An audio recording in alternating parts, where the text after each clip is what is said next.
I am Ravi Visvesvaraya Sharada Prasad. Greetings from the Himalayas mountains. A huge controversy broke out when the prominent political columnist Tavleen Singh alleged on Rajdeep Sardesai's television program that former Prime Minister Dr. Manmohan Singh had violated the Official Secrets Act. Tavleen Singh alleged that Dr. Manmohan Singh showed top secret government files to Sonia Gandhi, who was then the head of the governing UPA coalition alliance. And furious Congress party leaders demanded that Tavleen Singh either provide evidence or issue an apology. And Tavleen Singh, she mentioned a book written by Dr. Sanjay Baru, who was information advisor to Dr. Manmohan Singh. And Sanjay Baru responded that he had nowhere written in his book that Dr. Manmohan Singh had violated the Official Secrets Act. And Sanjay Baru added that the Congress party leaders were therefore justified in demanding an apology from Tavleen Singh.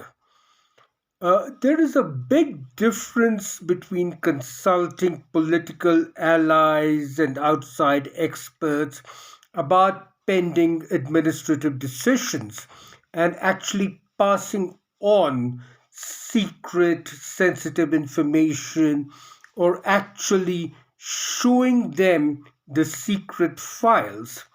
Now, I'm a consulting editor of G Files magazine, a journal devoted to India's civil services and governance.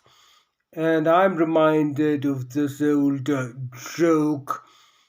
I gave unofficial, off the record background briefings to the media to provide contextual perspectives. You leaked to the press to plant stories, and he violated the Official Secrets Act. And there have been numerous occasions when prime ministers and other cabinet ministers have consulted outsiders, including foreign diplomats and foreign ministers, foreign politicians, and others who are not even Indian citizens, let alone who are bound by the oath of secrecy. But such consultations are a very, very far cry from actually passing on sensitive government information. And what Sanjay Baru had written in his book was that a top civil servant in Manmohan Singh's administration, Palok Chatterjee, was tasked with being the liaison with the NAC and that he used to brief Sonia Gandhi frequently.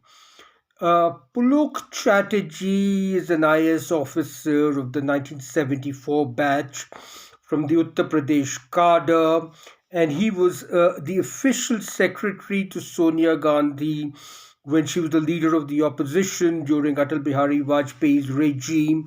And Pulok Chatterjee had served in Rajiv Gandhi's PMO in the 1980s.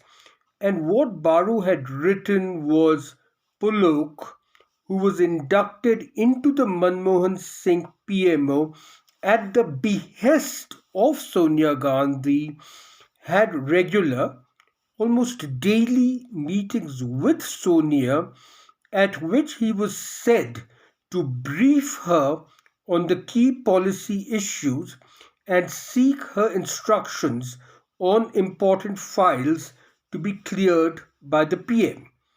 Indeed, Pulok was the single most important point of regular contact between the PM and Sonia.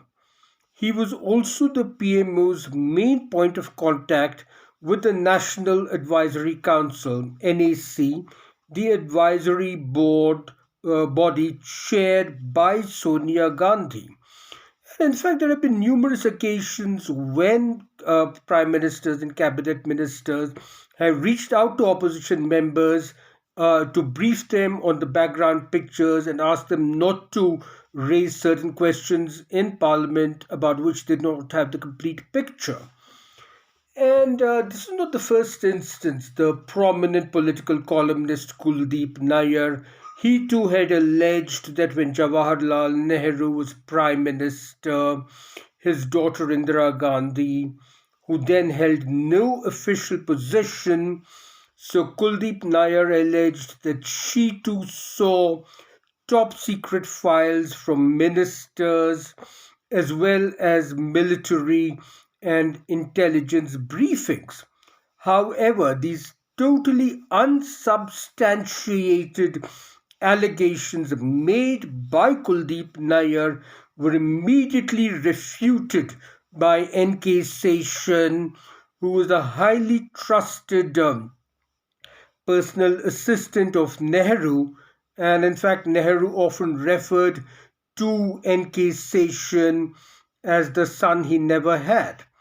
And my father, H.Y. Sharada Prasad, my father too rebutted these unsubstantiated allegations made by Kuldeep Nair that when Lal Bahadur Shastri was the Home Minister and later the Minister without portfolio, that his top secret correspondence with the Prime Minister Jawaharlal Nehru was first seen by Indira Gandhi before being sent up to Nehru. And N.K. Seshan very categorically stated that Indira Gandhi did not see any secret files which were addressed to Nehru. And in fact, there is just no way that an absolute stickler for propriety like N.K. Seshan would ever permit any unauthorized person to access any sensitive files, even if she was the Prime Minister's daughter and his official hostess. And it has to be kept in mind that Kuldeep Nair was the press secretary to Lal Bahadur Shastri and earlier to Govind Ballabh Pant. And so Kuldeep Nair had his own biases and prejudices. But Indira Gandhi was briefed on many sensitive issues by Home Minister Govind Ballabh Pant right from the early 1950s onwards. And my father, H.Y. Sharada Prasad, wrote about this in his columns that how Indira Gandhi was briefed by Govind Ballabh Pant. Contrary to popular belief, Indira Gandhi was not brought into politics by her father Jawaharlal Nehru, but it was Govind Ballabh Pant and UN Debad who brought her into politics, and they actually masterminded her ascent. And Govind Ballabh Pant, he arrogated to himself the task and the role of being her political mentor.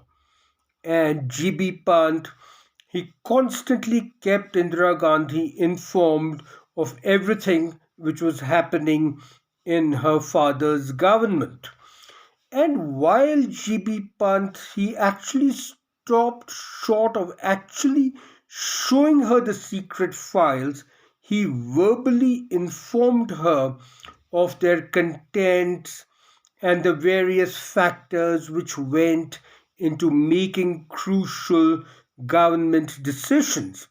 And all this was part of Pant's mentoring her and grooming her political ascent. And my father, H.Y. Sharada Prasad, he wrote about this in his columns. However, on the issue of the communist government in Kerala, Govind Ballabh Pant did show Indira Gandhi's secret intelligence reports, which he had not shown even to the Prime Minister Jawaharlal Nehru. And in fact, Nehru was not completely in the picture about developments in Kerala. All the decisions about the dismissal of the communist government in Kerala were taken by G.B. Pant and Indira Gandhi. And after Nehru suffered a stroke at Bhubaneswar in January 1964, Gulzari Lal Nanda began to perform Nehru's prime ministerial duties, and T.T. Krishnamachari began to perform Nehru's duties as Minister for External Affairs with the authorization of the President Sarvapalli Radhakrishnan. And then Kamaraj, Kumaraswamy Kamaraj Nadar, he brought back Lal Bahadur Shastri back into the cabinet as a minister without portfolio, and Shastri began functioning as the de facto prime minister. And Kuldeep Nair alleged numerous times in his columns over the decades that Indira Gandhi insisted on seeing all the sensitive files, that she asked Shastri to show her all the sensitive files. And NK Session refuted these allegations and firmly stating that only Shastri saw the top secret files and nobody else did, and certainly not Indira Gandhi. And in fact, Indira Gandhi, she was so busy taking care of seriously ailing father that she did not have the time or the energy or the inclination to indulge in politics, and she really had no interest in politics at that time. And in fact, realizing that he was on his deathbed, Nehru released Sheikh Abdullah, and he had very long consultations with Lal Bahadur Shastri, with Loknayak Jayaprakash Narayan, and on some occasions with Sheikh Abdullah too. But again, there is a big difference between holding such confidential political consultations and actually showing outsiders top secret files. And in fact, even till shortly before his demise, Nehru consulted Jayaprakash Narayan, and JP had never ever held any official position. And Nehru consulted JP on sensitive government matters, especially on Kashmir and Pakistan and the Northeast. And in fact, just before he was sworn in as Prime Minister in June 1964, Lal Bahadur Shastri declared that JP was the best person to lead the nation, and that Shastri ji, was willing to step aside in favor of JP. And Indira Gandhi, she too consulted Jayaprakash Narayan on crucial matters such as the bank nationalization and on Bangladesh. And in fact, JP was her emissary to several world leaders in the run up to the Bangladesh war. And Indira Gandhi had also consulted JP on the crucial matter of inserting the term socialist into the preamble of the Constitution. And this has become a very, very big controversy in the last couple of years.